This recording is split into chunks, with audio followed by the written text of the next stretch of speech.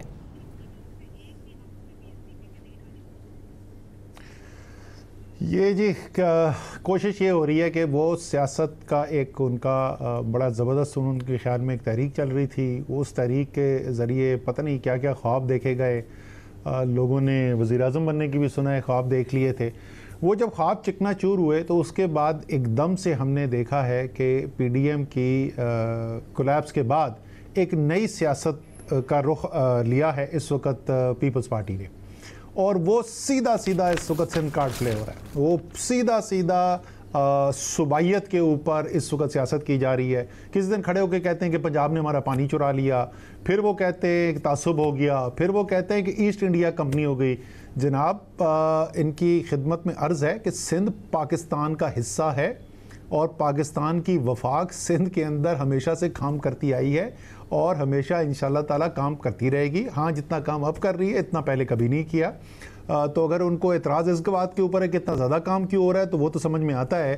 لیکن یہ کہنا کہ وفاق اگر کام کر رہی ہے اور وہ ایسٹ انڈیا کمپنی، پتہ کس کمپنی ہوئی؟ انہوں نے کہا ہے وہ کمپنی جو ان کے پارٹنرز ہیں پی ڈی ایم کے اندر، ان کے وقت میں ان کی مشاورت سے بنی. سندھ حکومت کے لوگ اس کمپنی کے بورڈ پر شامل، اور آج تک سندھ حکومت کے نمائندے اس بورڈ پر شامل ہیں جس کمپنی کو یہ ایسٹ انڈیا کمپنی کہہ رہے ہیں. چلے سر، آپ اس کو جس طرح سے بھی جو بھی روک دینا چاہیں دے دیں، بٹ دا فیکٹ ریمینز کہ وہ ڈاکیومنٹیشن اور نمبرز کے ساتھ بات کر رہے ہیں. But I want to get to the politics of it as well جس طرح آپ بات کر رہے ہیں. سر وہ کہتے ہیں کہ آپ federal P S D P کے اندر آپ یو سی لیول کے اسکیمز لے کر آ رہے ہیں، گلی نالوں سڑکوں کی باتیں کر رہے ہیں. اس کے بعد انہوں نے مزید اس حد تک کہا کہ اندر بیٹھے ہوئے ایک شخص نے یہ تک کہہ دیا کہ ہمیں ایم پی ایز اور ایم این ایز مجبور کر رہے ہیں، ہمارے پاس ہاتھ میں کچھ ہے نہیں، ہم یہ کام نہیں کریں گے تو ہم کیا کریں گے؟ اچھا، یہ آپ فیکٹس اور فگرز کی بات کر رہی تھی. یہ فیکٹس اور فگرز میں آپ کے سامنے پہلے تو اس کا جواب دے دوں نا. ہم نے ان کو کہا تھا کہ سندھ کی جو اس سال کی ایلوکیشن ہے، وہ منصوبے جو سندھ کے اندر کیے جا رہے ہیں وہ 90 ارب روپے کے منصوبے ہیں. یہ ان کے سارے بڑے منصوبوں کی لسٹ ہے. کل بھی ان کو تفصیل ایک سمجھائی تھی، اس سے بہت زیادہ تفصیل ہے. یہ ساری سرکولیٹ ہو جائے گی، آپ کے پاس بھی ساری آ جائے گی. پوری 90 ارب کی ہم دے دیں گے. پنجاب کی جو ٹوٹل سکیمز کی ایلوکیشن اگلے سال میں 93 ارب روپے ہے. پنجاب جو 2.5 گنا زیادہ بڑا صوبہ ہے. اس کے علاوہ جو پچھلے 3 سال کی ایلوکیشنز ہے وہ بھی ہم نے ان کو بتایا. ان کو پنجاب کی نسبت بہت بہتر ٹریٹمنٹ مل رہا ہے. تو یہ جہاں تک فیکٹس اور فگرز کی بات کریں اس میں کوئی دم نہیں ہے. جن وہ 17 اسکیموں کی میں نے کل میٹنگ میں یہ سوال پوچھا تھا اور شوکت ترین صاحب نے بھی یہ سوال پوچھا تھا. ظاہر ہے شوکت ترین صاحب نے بھی کم میٹنگز اٹینڈ کی ہیں، میں تو اکثر میٹنگ اٹینڈ کیا. تو وہاں پہ نثار کھڑو صاحب بیٹھے تھے. میں نے کہا کھڑو صاحب ذرا بتائیں نا کون سی آپ کی اسکیم ہے جو ایکنک میں آئی ہے جو ٹرن ڈاؤن ہوئی ہو. پھر انہوں نے گلا کیا کھڑو صاحب نے کہ یہ این ای سی میٹنگ سے 3 دن پہلے تک ایکنک میٹنگ بلائی گئی اور یہ کتنا عجیب و غریب کام ہے. میں نے ان کو یاد دلایا کہ دوسرے نمبر پہ آپ اسکیمیں جو انہوں نے آپ کو فارورڈ کی تھی ان میں سے ایک کون سا پروجیکٹ ہے جو اس میں ڈالا جا رہا ہے؟ وہ کہتے ہیں سارے پرانے پروجیکٹس ہیں. اس کے بعد وہ کہتے ہیں سر کہ کوئی بھی ایک نیا project N H A portfolio کے اندر دکھائی نہیں دے رہا، ہاؤسنگ اینڈ ورکس میں دکھائی نہیں دے رہا. بڑے بڑے پروجیکٹس جو ہیں ان کے اندر آپ ان سے کمیونیکیٹ نہیں کر رہے، ان کی رائے نہیں لی جا رہی. آپ جتنا بھی کہہ لیں سیاسی طور پہ کہ دھیلے کا ان کے اوپر ٹرسٹ نہیں کرتے، بٹ دا فیکٹ ریمینز کی نمائندگی کر رہے ہیں سندھ کی حکومت کی، سندھ کے لوگوں کی، کراچی کے لوگوں کی، whether you like it or not. وہ بالکل نمائندگی کر رہے ہیں سندھ کے صوبے کی، سندھ کے عوام کے لیے. وہ انہوں نے ایک سندھ کے عوام کے ایک حصے نے ان کو بھی ووٹ ڈالا ہے، مائنورٹی ہے جنہوں نے ان کو ووٹ ڈالا ہے، لیکن سندھ کی ان کی حکومت ہے. اور جیسے دوسری حکومتوں کے ساتھ کام کیا جاتا ہے، مشاورت کی جاتی ہے، ہم ان کے ساتھ بھی کرتے ہیں. لیکن یہ وفاق کا پی ایس ڈی پی لکھا جا رہا ہے. یہ سندھ حکومت نہیں فیصلہ کرے گی کہ اس وفاق کے پی ایس ڈی پی کے اندر کون سا منصوبہ جا سکتا ہے کہ نہیں جا سکتا. ہاں یہ ضرور وہ کہہ سکتے ہیں کہ اپنے وہ جو صوبے شامل کرنا چاہتے ہیں. میں آپ کو نام گنانا شروع کرتا ہوں. نئی گاج سندھ کا صوبہ رک گیا آ کے کاسٹ ایسکیلیشن کے اوپر، شیئرنگ کی بنیاد کے اوپر، اور سندھ حکومت نے کہا ہم ایک دلہ نہیں اس کے اوپر لگانے کو تیار ہے. وفاق نے ساری ذمہ داری لے لی.